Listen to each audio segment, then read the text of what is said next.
Afternoon po, dito sa branch ng Metrotown, ng on-jet machine natin na 60cm na may 7 araw na bilang at merong 100 total of meters. Ito ang printer head natin sa white, sa color.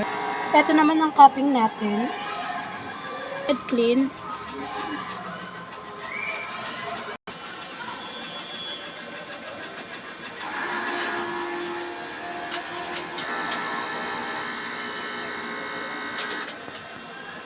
After head clean, punasan natin ng wiper.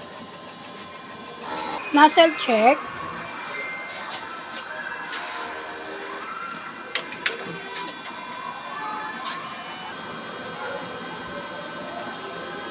Ink system natin, tama lang ang label. At ito ang ground wire natin. Waste lang, kakalinis lang yung araw. Ito naman ang AVR natin. Ito naman yung mga use. Ito ang powder natin. At ito naman ang stock natin sa frame. Ito naman ang consumable monitoring natin sa powder. Sa powder, nakadalawang kilo tayo. Sa white, sa magenta, saya, yellow, sa film natin. At ito ang printer daily checklist natin. At ito naman ang ating production log sheet.